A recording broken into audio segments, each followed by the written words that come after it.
Bonjour à toutes et à tous et bienvenue sur cette nouvelle critique vidéo aujourd'hui consacrée à un film sorti le 25 juin 2014 en France, donc ça fait un petit moment aussi, un mois bientôt, déjà un mois même. Et ce film en question c'est la dernière réalisation du réalisateur américain et britannique Terry Gilliam, et le film c'est Theorem, c'est un très mauvais accent anglais, ou le Théorème 0 si on fait la traduction littérale. Film qui a à son casting des acteurs assez intéressants. Donc en tête d'affiche Christophe Waltz, donc l'acteur redécouvert ou découvert comme vous voulez par Tarantino et qu'il a mis au devant de la scène dans Inglourious Basterds entre autres. La Frenchie Mélanie Thierry, qui a déjà fait des grosses productions comme Babylone AD ou Largo Winch entre autres, ou des films beaucoup mieux comme La Princesse de Montpensier, mais c'est pas pareil du tout. Voilà, il y a aussi l'acteur britannique David Thewlis, qui devrait changer de nom de famille parce que c'est imprononçable, qui est souvent coutumier des seconds rôles dans des films aussi. Après, j'ai repéré quatre autres acteurs qui ont des rôles beaucoup moins importants, des rôles qu'on peut dire même de mineurs des fois. Matt Damon, donc on ne me présente plus, hein, Jason Bourne, tout ça, ou qui faut sauver le set d'Ariane aussi. Tilda Swinton, actrice assez au physique, au faciès très particulier, qui a une gueule comme on dit au cinéma. Ben Whishaw, jeune acteur britannique qui est le nouveau Q des James Bond maintenant.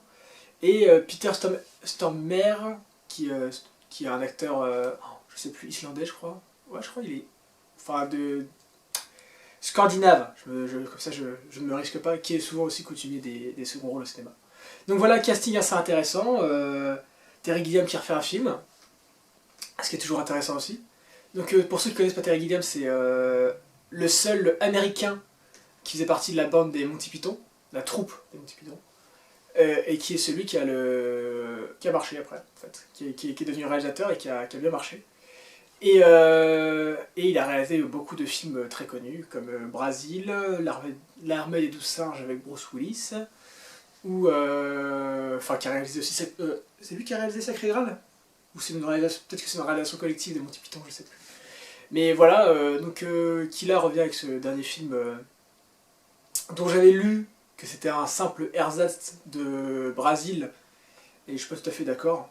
Enfin, même s'il y a souvent les mêmes thèmes dans les films de Terry Gilliam, je suis pas tout à fait d'accord là.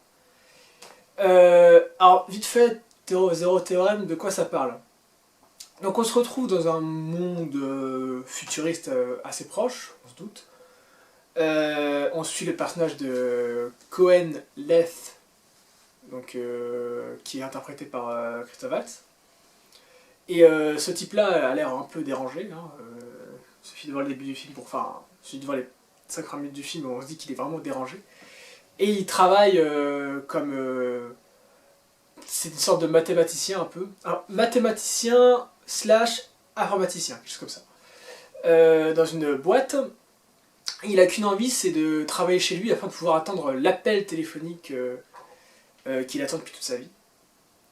Et donc on accède à sa demande et il se retrouve à bosser sur le théorème 0, qui en gros veut dire que 0 égale 100%, enfin c'est... Si on a fait un peu de maths, ça veut rien dire du tout, parce que 0 soit égal à 100%, je trouve ça bizarre. Donc en gros, il travaille sur un théorème de l'impossible en quelque sorte. En gros, 0 égale 1, quoi, c'est ce qui est un peu compliqué. Et il va avoir quelques petites mésaventures, principalement dans sa tête, et afin de pouvoir résoudre ce soi-disant théorème. Voilà, donc l'histoire est un peu alambiquée, comme souvent dans les films de Terry Gilliam. L'univers aussi est un peu space, et il y a sûrement, je dis bien sûrement parce que je pense ne pas avoir tout compris, beaucoup de messages cachés dans l'imagerie du film et dans son scénario, mais j'avoue que ça m'a laissé un peu de marbre. J'ai pas trop aimé le film. Tout d'abord, comme je disais tout à l'heure, apparemment c'était censé ressembler un peu à Brasil. Bah, mis à part que c'est Terry Gilliam qui réalise, ils ont aussi un personnage solitaire.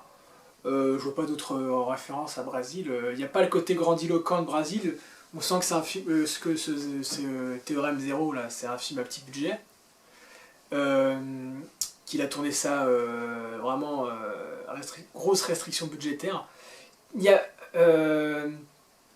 le design était assez intéressant, les rares extérieurs qu'on voit, parce qu'en plus ce personnage ne va jamais sortir, et il passe son temps dans une église, sa maison étant une église. Les rares extérieurs qu'on voit et autres décors, enfin les décors autres que son église, avaient un design très intéressant. Et je trouve ça dommage qu'on ne puisse pas en voir plus dans le film parce que il y avait une patte, il y avait quelque chose. Ça ressemblait un peu enfin pas dans le style, mais dans l'univers à 1984 de Orwell. Et Brésil par contre ouais, ressemblait aussi à ça, donc ça doit être ça le point commun. Avec un Big Brother qui là s'appelle Management, qui surveille tout le monde, et Management c'est Matt Damon. Comme ça vous faites le rapprochement. Donc voilà, je trouve ça un peu bizarre, j'avoue que j'ai pas tout compris, je vois pas où est-ce qu'il voulait en venir, Gilliam. À part nous dire que la société peut aliéner les gens, ouais, et ça j'ai compris. Que son personnage est fou, ça aussi j'ai compris. Mais que l'amour peut sauver, ouais, ok, d'accord. Et que se tuer à la tâche, c'est pas la meilleure chose à faire non plus. Ça doit être les messages auprès du film. Mais j'avoue pas avoir tout compris, voilà. Je parle vite fait de la musique, il y a une reprise de Creep, le titre de Radiohead, à la fin qui est superbe. Si vous pouvez la voir, allez-y, allez trouver le soundtrack listing du film et vous trouverez le titre qui est excellent. Sinon le reste de la musique du film n'est pas incroyable, il y a beaucoup de silence je crois dans le film en plus. Le gros point, enfin le gros point fort pardon, du film, c'est les comédiens. Ils sont, je sais pas, Terry Gilliam il a un don pour transcender ses comédiens, ils jouent tous à chaque fois quasiment super bien. Et c'est sûr que quand on a un acteur comme Christophe Waltz qui, je pense, l'un des meilleurs acteurs mondiaux actuellement, ça peut que aider pour le film. Moi, dès qu'il y a un film maintenant avec Christophe Waltz, je vais aller le voir parce qu'il a une capacité à se projeter complètement dans un rôle et à devenir son personnage qui est assez incroyable. Voilà, Mélanie Thierry bluffée. Je pensais pas du tout que Mélanie Thierry pourrait faire ça dans un film. Elle joue une sorte de fille ultra sexy qui arrête pas d'aguicher le personnage de Cohen et elle le fait. Enfin, je pensais pas du tout voir Mélanie Thierry faire ça dans un film. Assez bluffée en plus. Elle est super mal foutue, c'est un truc de fou, je m'en étais jamais rendu compte. Mais en plus elle joue super bien, c'est incroyable. Et même les autres, hein, David Thewlis, enfin je sais pas comment on prononce son nom à lui, faudrait que je regarde. Il est très bien aussi, en gros eux ce sont les trois personnages principaux en quelque sorte du film. Parce qu'après Ben Whishaw et Peter Stormare ils jouent des docteurs avec un troisième mais qui est un acteur indien que je connais pas du tout. Et eux on les voit juste une scène ou deux, mais ils sont pas, on les voit pas beaucoup après. Et Matt Damon, il joue l'énigmatique, il le fait bien, mais c'était juste intéressant de mettre Damon au contre-emploi, je pense. Donc voilà, un casting avec trois acteurs principaux, comme je disais, qui jouent tous super bien, et en particulier Christophe Waltz. Il a gagné 2 Oscars, je comprends. Enfin, il les a mérités à chaque fois, mais là je comprends pourquoi tout le monde se l'arrache, il est toujours aussi bon. Donc voilà, mise en scène de Terry Gilliam, j'aimerais dire intéressante. Comme je dis, il y a surtout beaucoup de messages cachés que j'ai pas dû comprendre. Donc je peux pas vous en parler plus en détail. Il faudrait peut-être que je revoie et revoie le film, mais j'en ai pas envie, il m'a pas plu tant que ça et je suis pas intrigué. Vu que le rythme du film est assez lent, je trouve, et du coup ça devient assez ennuyeux. Ça me redonne pas envie de le voir. Mais voilà, donc pour conclure ce Theorem, c'était pas mal. Faut le voir pour les performances d'acteurs, je pense, et pour l'univers un peu incroyable du film. Mais Terry Gilliam, J'ai l'impression qu'il s'essouffle un peu là. J'ai lu qu'il voulait travailler, il voulait retenter encore son aventure Don Quichotte et j'espère qu'il y arrivera peut-être une fois parce que ça a l'air d'être le projet de sa vie et j'espère qu'il fera un bon film avec le projet de sa vie quoi. Mais voilà donc c'était un peu moyen, je vous le conseille pas, ça fait déjà un mois qu'il est sorti, il marche pas très bien, on comprend pourquoi aussi, hein, il est pas non plus incroyable. Mais je vous le conseille pas, je vous souhaite plutôt de voir d'autres films et d'excellents films même, je vous dis à une prochaine. Ciao.